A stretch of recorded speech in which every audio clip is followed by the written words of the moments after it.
Now, coming to chapter number 7, Greenland, the land of ice and snow. So, what is Greenland? Greenland is an island. You see, Greenland is the largest island in the world. Now, what is island? You see this picture? Island is a part of land that is surrounded by water from its four sides. Isn't so? See, all the sides. The water has been surrounded, and this is the land. So this land is called island because it is surrounded by water. So this is the largest island in the world. We can see the water bodies. We see Arctic Ocean in the north, then Greenland Sea to the east, then Denmark Strait to the southeast, then southwest Davis Strait, and northwest Baffin Bay, and in the south is Atlantic Ocean. So we see this island is surrounded by all these water bodies. Okay. Now we can see here also. Now it is a part of Denmark. Well, the capital of Greenland is Nuuk. You see where Nuuk is situated here. Now the capital of Greenland is Nuuk. One more thing is it is a part of Denmark. Now here there is not Denmark. Denmark has occupied Greenland. So it is part of Denmark क्योंकि Denmark ने इस पे अपना कब्जा किया है। ठीक है, इसीलिए ये डेनमार्क का पार्ट है। डेनमार्क इसके आसपास लाइज नहीं करता है। अगर हमें डेनमार्क देखना है तो हम दूसरे अर्थ को देखते हैं, अर्थ के मैप को देखते हैं। ठीक है, अब यहाँ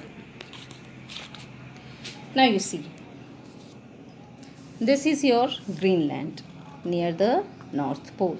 This is the largest island in the world. This is Iceland, this is England, and this is Denmark. Okay, now Greenland is the part of Denmark. Okay, Denmark is here, Denmark यहाँ पे है और Denmark का ये part इसलिए है क्योंकि Denmark ने इसके ऊपर अपना कब्जा जमाया है। यहाँ पे डेनमार्क नहीं है, इसके अंदर डेनमार्क नहीं है, डेनमार्क ने इस पर अपना कब्जा जमाया है, इसीलिए ग्रीनलैंड डेनमार्क का एक हिस्सा है। ठीक है, नाउ ये see here this is Arctic ocean, यहाँ आर्कटिक ओशन है, यहाँ ग्रीनलैंड सी है, ये आइसलैंड है, यहाँ पे आपका डेनमार्क सी है, ये डेनमार्क स्ट्रीट है, ये डेविस स्ट्रीट है, यहाँ बैफिन बे है।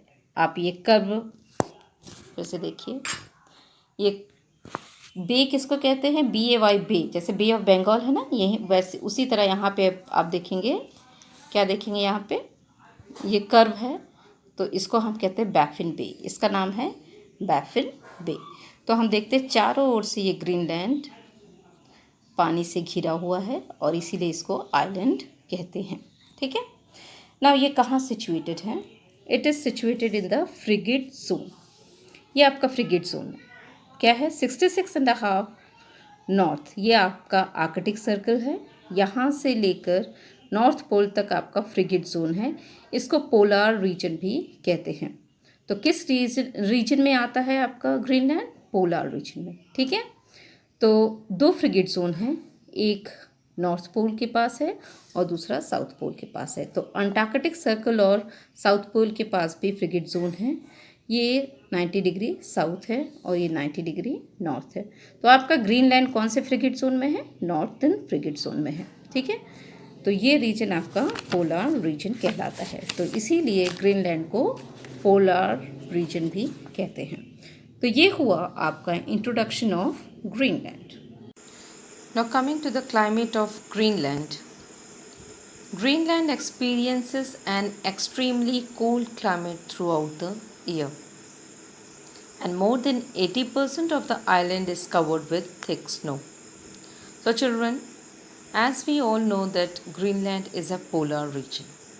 तो पोलर रीजन की खासियत क्या होती है कि यहाँ 6 महीने के दिन और 6 महीने की रातें होती हैं। तो जो 6 महीने की रातें होती हैं वो विंटर सीज़न होता है और इस विंटर सीज़न में कई महीनों तक सूर्य उदय ही नहीं होता, जिसकी वजह से क्या होता है, यहाँ पे दिन रात स्नो फॉलिंग होती है और स्ट्रॉन्ग विंड्स ब्लो करते रहते हैं। And that's why we see a thick covering of ice on the Greenland region. So for thousands of years this process is been going on. ये जो कार्य है, ये जो कार्यक्रम है, हज़ारों साल से होता आ रहा है, जिसकी वजह से जो आइलैंड पर आइस की कवरिंग है वो करीब 3-4 किलोमीटर मोटी है. So what we see that more than 80% of the island is covered with thick snow.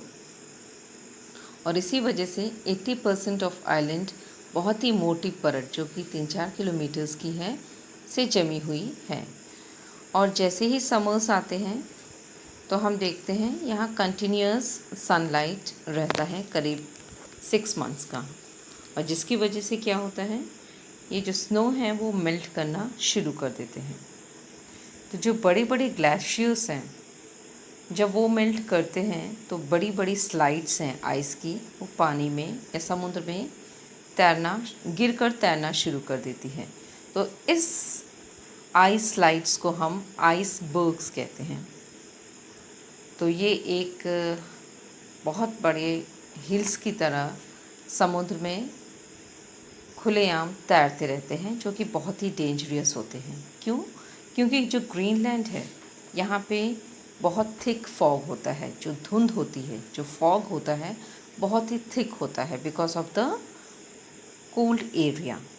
और रात के वक्त जब शिप्स वहाँ से पास आउट करती हैं तो अक्सर ये आइसबर्ग्स को नहीं देख पाती because they are not visible due to thick fog, क्योंकि उनकी विजिबिलिटी नहीं हो पाती, वो देख नहीं पाते, और जिसकी वजह से एक्सीडेंट्स होने की ज़्यादा चांसेस होते हैं. तो इस तरह हम देखते हैं that Greenland is a very harsh